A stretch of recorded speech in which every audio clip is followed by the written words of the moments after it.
You're watching ABC 7 News at 4, starting with First Alert Weather.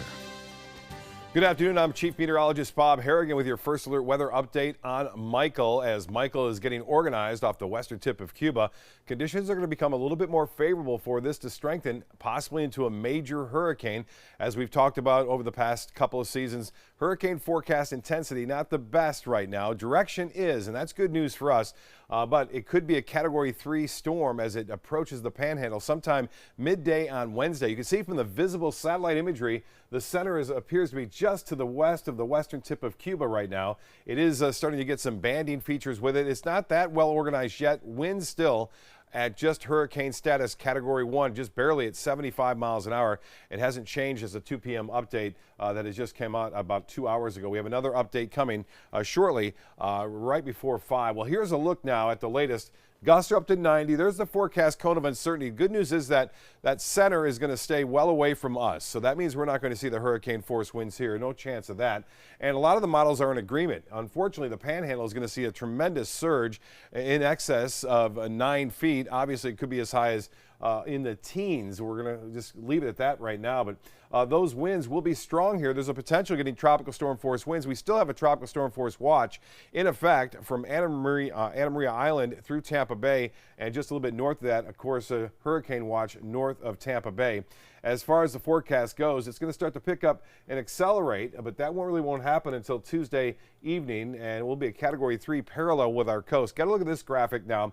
This gives you the percentage chance of getting or experiencing tropical storm force winds at about 40 miles up to 50 miles an hour. Right there in Sarasota County, it is at 30%. So that goes into Charlotte County as well as into Hardee County and DeSoto County. So a 30% chance of getting winds at 40 miles an hour up to maybe 50 miles an hour is sustained.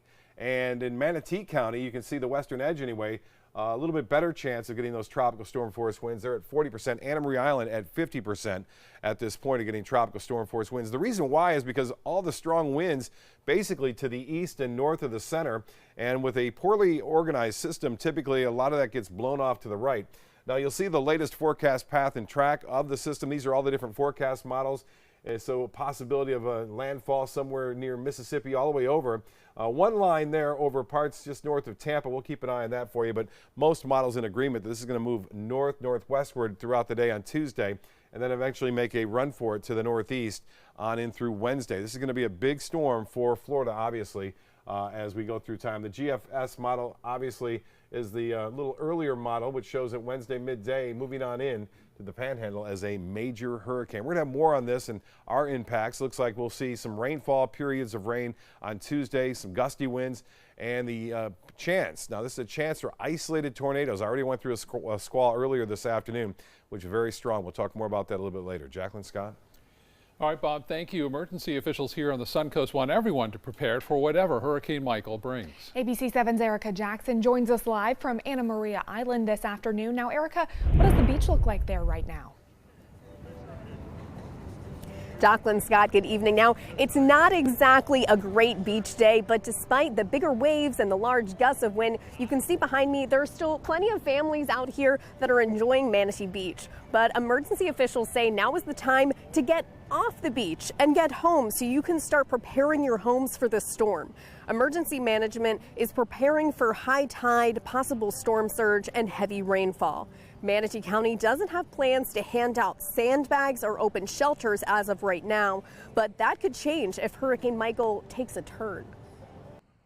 I think everybody needs to be prepared, anybody especially in and around the water, to make sure that we're doing everything just to prepare. There's things you can be doing now in terms, I'm sure, lawn furniture and other things that you need to take care of. Now, Manatee County has not yet issued a local state of emergency, but if there is a need to do so, public safety officials will notify county commissioners tomorrow morning. Reporting live on Anna Maria Island, Erica Jackson, ABC 7, your Suncoast News. Erica, thank you. Today, Governor Scott requested that President Trump declare a pre-landfall emergency for the state of Florida in preparation for the storm. This declaration would provide important resources and assistance from the federal government, as well as free up funding sources for emergency protective measures. The pre-landfall declaration request is for 35 Florida counties, including Manatee, Pinellas, and Hillsborough counties. Coast Guard is making preparations ahead of the hurricane. The Coast Guard asking boaters to take action now as high winds, stormy sea conditions, and rainfall can impact areas ahead of the storm. Owners of large boats are urged to take their vessels to inland marinas where they'll be less vulnerable to breaking free or other moorings or sustaining any damage.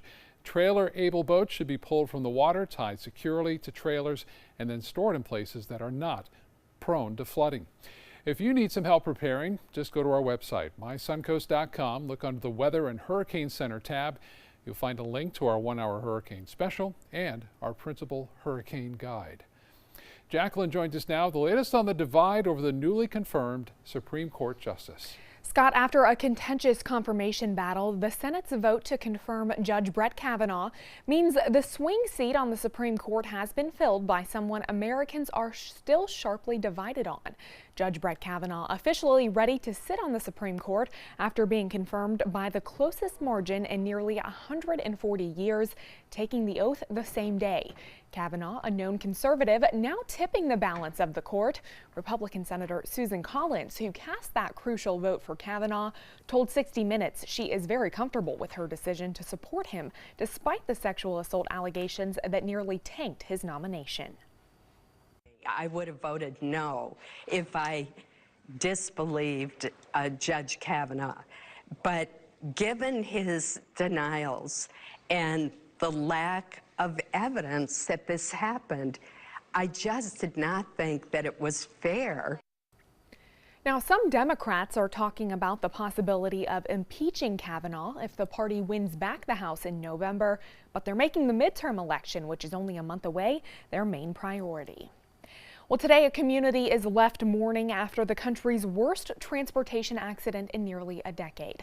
That accident killed 20 people on an upstate New York highway. Investigators say a limousine blew a stop sign, plowed through an intersection, and then slammed into an SUV that was parked at a restaurant. 2 pedestrians and all 18 people inside that limousine were killed. The governor of New York now saying that the driver of the limousine did not have the appropriate license to be operating that vehicle.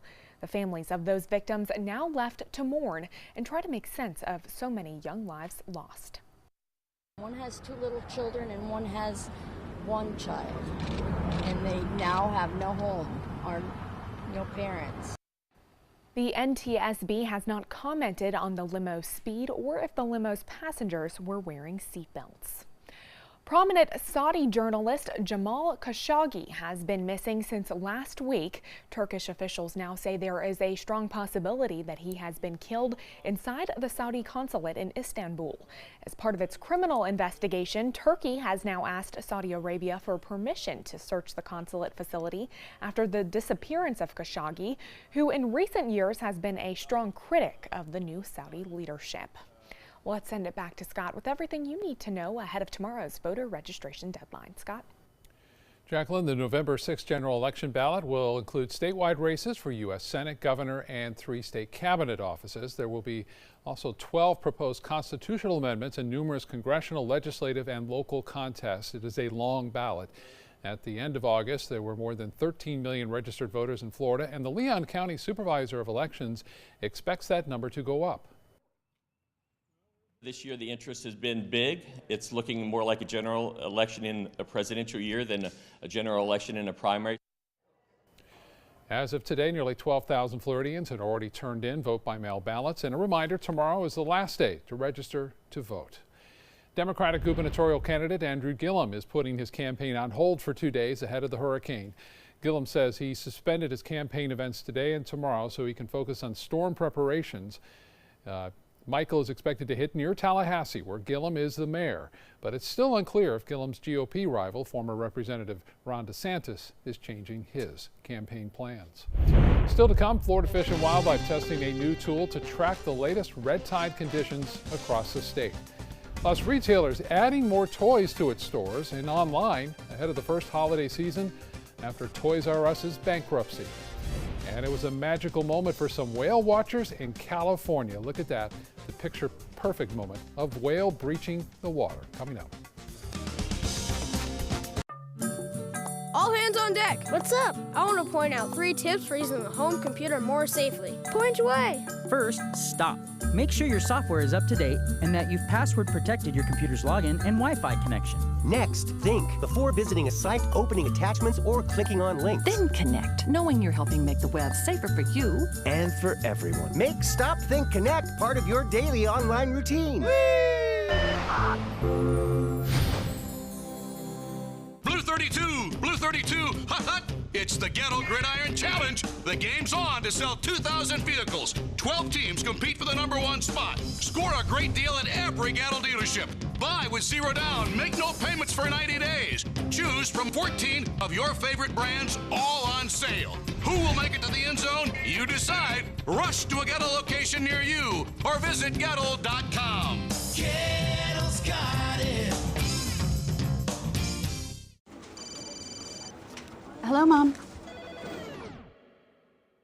Amanda's mom's appointment just got rescheduled for today. Amanda needs Right at Home. Our customized care plan provides as much or as little help as her mom requires, whether it's a ride to the doctor or help around the house. Oh, of course. Tom, I am really sorry. I've got to go. Look, call Right at Home. Get the right care right at home.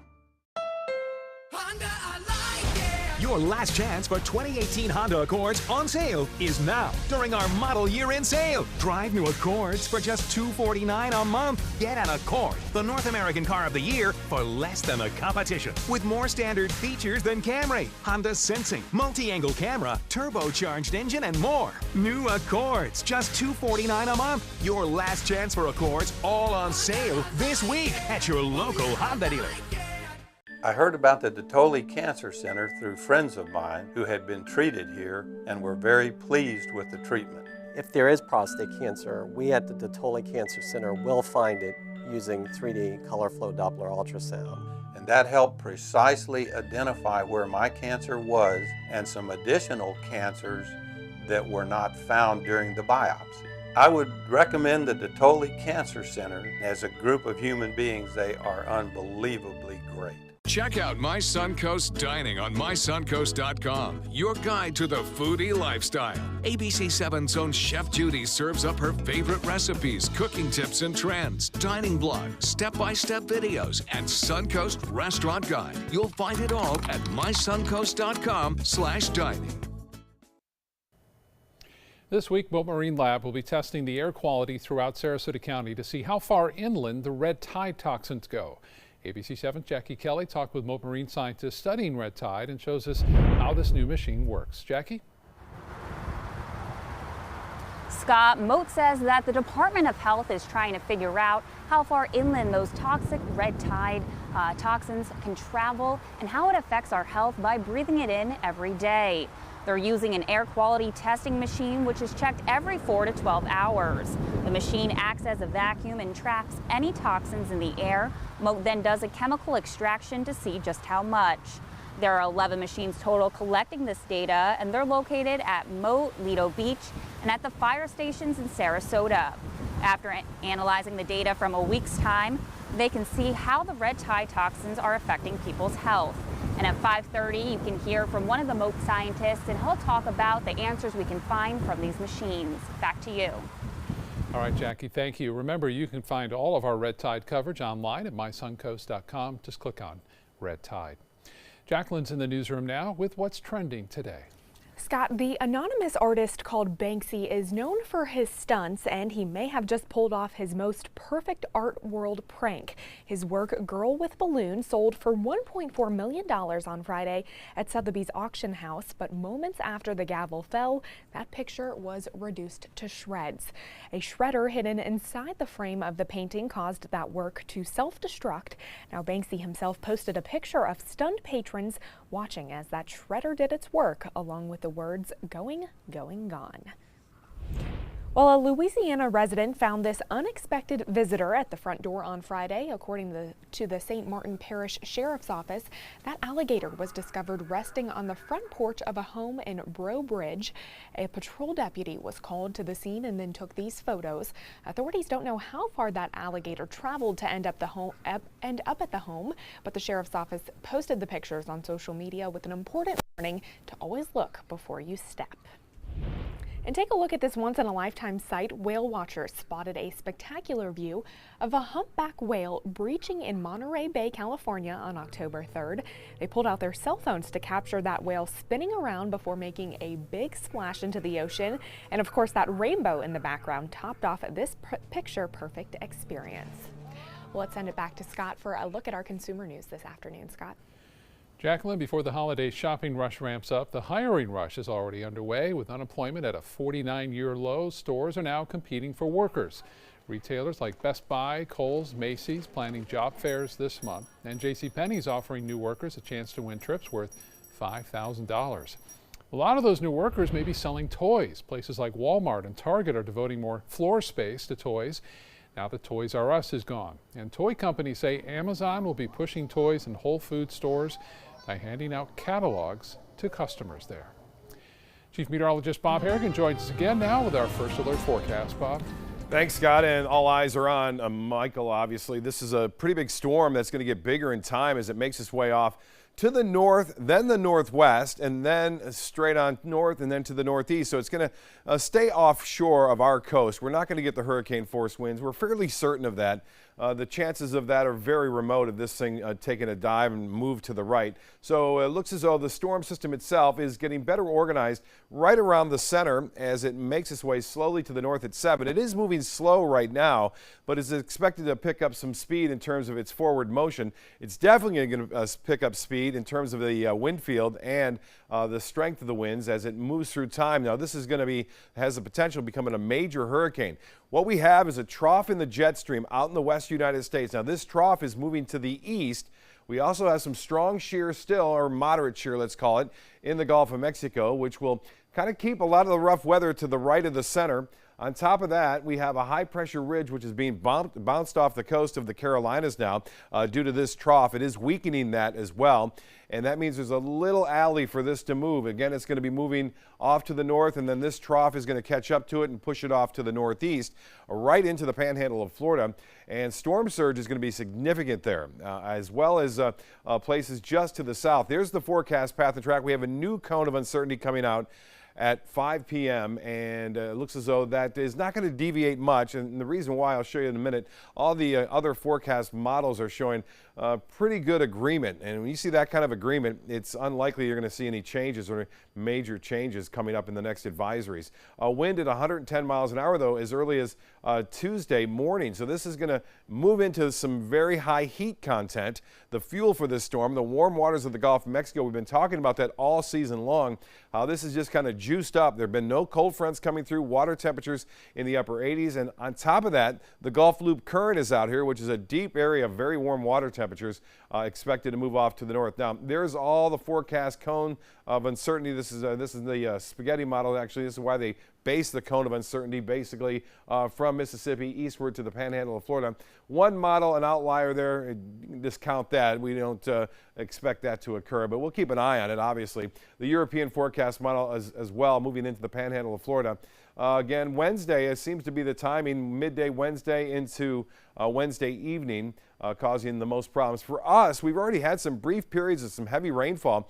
50-mile-an-hour wind gusts reported up near St. Petersburg, also off Anna Maria Island just around 2 o'clock this afternoon. There goes that line right there that blew up real quickly, and that's what's going to happen. We're going to see the squally weather now and again. We're not expecting a large-scale rain event, but we will see the potential for 1 to 2 inches of rainfall in some areas, as well as the possibility of isolated tornadoes. I'm not discounting that at all. There's always that brief possibility of an isolated tornado as some of these bands develop and move on through. And the storm will have a little bit more banding feature with it on Tuesday. I think that'll be our toughest day.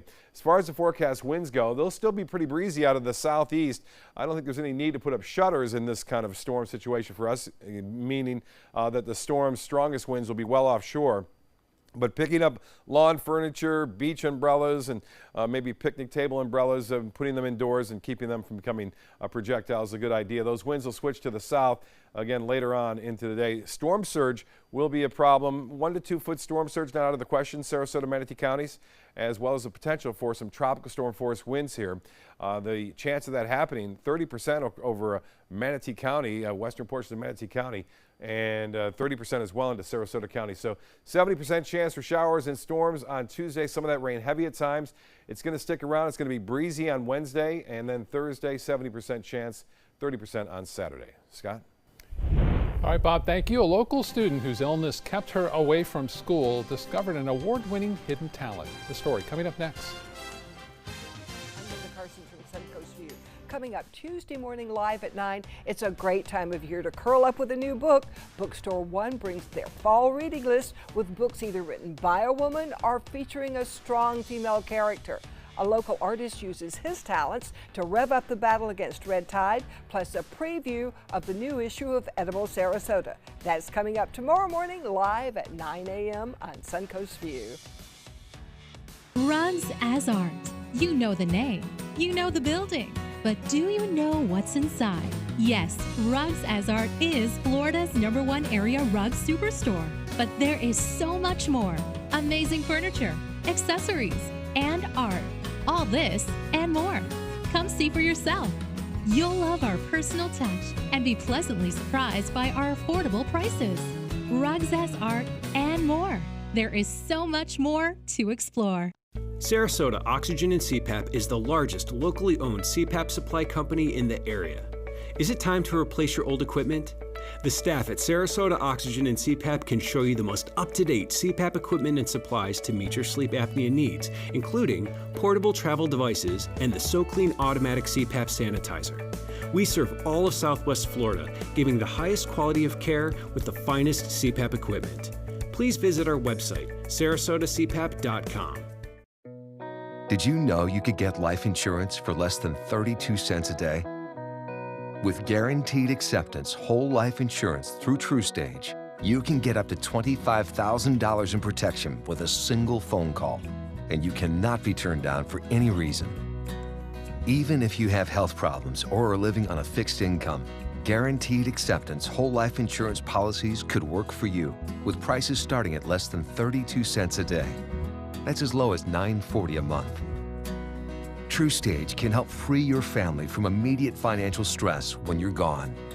Utility bills, mortgages, car payments, those are a lot of things that can add up pretty fast. My mom didn't have life insurance and the cost all fell on me. And that's expensive. We're still paying for that. Yeah, we're still paying for that.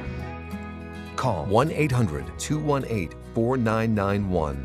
Now, in one phone call, you can help prepare your family with protection amounts up to $25,000. There are no medical tests or health questions.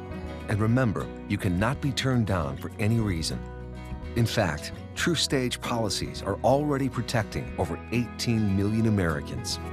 And rates are designed to be affordable, starting at less than 32 cents a day. That's as low as $9.40 a month. Plus, your price will never increase and your benefit will never decrease. When I leave, everything will be taken care of for them. Call 1-800-218-4991 now for a free, no-obligation quote. TruStage offers plans to fit your budget with prices starting at less than 32 cents a day. Help protect your family from immediate financial burdens after you're gone with Guaranteed Acceptance whole life insurance through TruStage. Call 1-800-218-4991 now. Keep up with the Suncoast. Watch your favorite ABC7 shows on your streaming device. A Booker High School student turned to art when a rare stomach ailment kept her home from school on and off for 2 years. Nicole Colton missed a lot of middle school due to the stomach illness. Her mother challenged her to find an activity during her downtime. So that's when her talent in art went from good to award-winning. Last summer, Nicole took second place in an art show among some of the area's best adult artists at the Arts Center of Sarasota. Nicole and her mother, Michelle, stopped by ABC7 to talk about her amazing transformation during her illness and recovery. Well, I was always kind of into art ever since I was little. And when I did have downtime, I used it to pursue the art.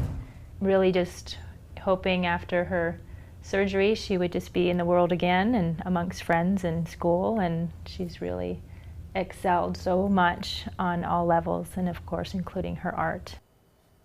As for the future, she'll always have art, but for now the Booker High School student is thinking about a future in medicine. Despite missing all that school as well, Nicole is a straight A student. All right, let's get back to Jacqueline now in the newsroom for a look at some of the other stories we're working on tonight. Scott, postal workers protested outside of Vern Buchanan's office today to inform people of a government plan to privatize the postal service. Coming up tonight at 5, we'll tell you why they say it will negatively impact businesses, citizens, and workers. And tonight at 6, the latest on the investigation into a teenager who died after a police chase in Manatee County over the weekend. And at 7, the future of education lies in the hands of the person voters decide to elect for governor. ABC 7's Alan Cohn will break down the difference in plans for each candidate. Well, let's send it back to Bob for a final look at the forecast this hour. Thanks, Jacqueline. We've had a brief period of showers and a few isolated thunderstorms move through, already gusts up to 40 to 50 miles an hour with a couple of those. And that's what we're in for, periods of showers and a few thunderstorms throughout the day on Tuesday. Some of those could bring some very gusty winds and some isolated tornadoes not out of the question. It won't, looks like, be an all-day rain event, but we'll see these banding features move through occasionally. Could be over the same area. Looks like throughout the day on Tuesday at times, so we could get some training of these storms. But the storm is going to be moving relatively fast, so this isn't going to be a huge rain event for us, but we will see brief periods of some very heavy rainfall, gusty winds throughout the day on Tuesday, even into Wednesday morning. I think that'll be an issue as we see the storm make landfall up near the Panhandle or so by midday on Wednesday. But right now, radar looking pretty good. As far as showers and storms go, that first batch has moved on through. We could see other ones popping up here and there occasionally overnight. We'll keep the rain chance at around 40% for overnight storms and then bumps back up throughout the day on Tuesday. The satellite imagery showing the system right there off the western tip of Cuba. Reconnaissance aircraft has been flying in through it. You can see that one cluster of storms really starting to pop to the north of the center and around the center. A lot of times in these developing storm systems that may be disrupted by Cuba as far as the winds go, low pressure centers can pop up in other locations in this kind of situation. We'll keep an eye on that for you. Once it gets into the Gulf, it's unlikely it can do that because it'll be so strong. Well, more coming up at 5. Scott? All right, Bob, thank you so much. Thanks for joining us on ABC 7 News at 4. We'll see you again at 5 o'clock.